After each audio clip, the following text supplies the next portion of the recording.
Good morning बच्चों। आज हम वर्कशीट 63 जो कि क्लास 9th के लिए है। बच्चों इस वर्कशीट में आज हम रिवीजन वर्क करेंगे जो कि आपके हिस्ट्री के पार्ट 1 फ्रांसीसी क्रांति से संबंधित है। आइए चलिए देखते हैं। आज की वर्कशीट में हमें कुछ क्वेश्चन आंसर दिए हैं, एक एक दो वर्ड्स की फिल इन द ब्लैंक्स भी दिए हुए हैं और कुछ सेंटेंसेस को हमें दोबारा सही करके भी लिखना है और कुछ ऐसे क्वेश्चन के आंसर भी दिए ABCD जिनमें बताना आपको कौन सही है कौन सा गलत है। आइए चलिए देखते हैं। पहला प्रश्न, फ्रांस के प्रथम 2 स्टेट को जन्म से मिलने वाला कोई एक विशेष अधिकार बताना है कि प्रथम 2 स्टेट्स में कौन आते थे बच्चों। तो इसमें कुलीन वर्ग और चर्च के पादरी वर्ग आते थे। तो उन्हें क्या अधिकार था बच्चों कि दोनों वर्गों को राज्य को दिए जाने वाले करों से उन्हें छूट थी, उन्हें कोई टैक्स देना नहीं पड़ता था। आइए चलिए देखते हैं। प्रश्न 2, लुई 16वां के फ्रांस के राजा बनने के समय उनका राजकोष क्यों खाली था। क्योंकि बच्चों फ्रांस जो है लंबे समय से युद्ध पे बहुत धन खर्च करता था और राज दरबार की शान शौकत पे बहुत फिजूल खर्ची होती थी, इसीलिए राजकोष हमेशा खाली रहता था।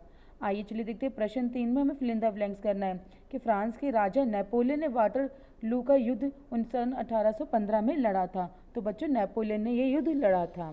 आइए चलिए देखते हैं। प्रश्न 4 कि फ्रांस के कौन से किले को सम्राट की निरंकुश शक्तियों का प्रतीक माना जाता था। तो बच्चों इसका उत्तर है बास्तिल का किला, क्योंकि वहाँ पे लोगों पर अत्याचार किए जाते थे। उसके बाद है प्रश्न 5 कि लुई 16वां कौन चोल वंश का राजा था क्या। तो बच्चों चोल वंश गलत है, वो बुर्बो वंश का राजा था, बुर्बो वंश का ही अधिकारी था।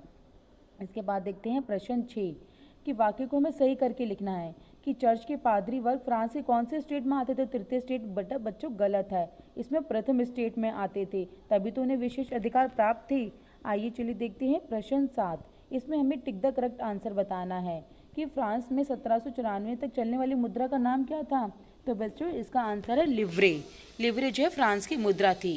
प्रश्न 8, डायरेक्टरी शासन व्यवस्था का अंत किसने किया। तो बच्चों डायरेक्टरी शासन का अंत जो है नेपोलियन ने किया था, क्योंकि नेपोलियन ही सभी लोगों के लिए एक अच्छा राजा था। आइए चलिए देखते हैं। प्रश्न 9 में हमें बताना कौन सा करेक्ट आंसर है कि 21 जनवरी 1793 को लुई 16वां को फांसी दे दी गई थी और उसने फ्रांस के खिलाफ राजद्रोह की साजिश रची थी। तो बच्चों इसका आंसर बताना है। तो इसका उत्तर है ए, क्योंकि दोनों ही कथन सही हैं। तो बच्चों ए ऑप्शन में ए और आर दोनों सही है, क्योंकि ए जो है आर की सही व्याख्या करता है, क्योंकि वो शासन उसको फांसी तो मिली थी और क्यों मिली थी इसका कारण क्या था, राजद्रोह की साजिश रची थी। आइए चलिए देखते हैं। प्रश्न 10, नीचे दिए गए प्रश्न में एक कथन और उसका कारण दिया गया है, बताना है। तो 1793 से 1794 तक फ्रांस के काल को क्या शांति काल भी कहते हैं। नहीं, क्योंकि उसे बच्चों क्या कहते हैं, आतंक का राज कहते हैं। और किसने क्या था, रोबेस्पियर ने क्या था, क्रूरतापूर्वक राजा मतलब राज क्या था, इसीलिए इसे आतंक का राज भी कहा जाता है।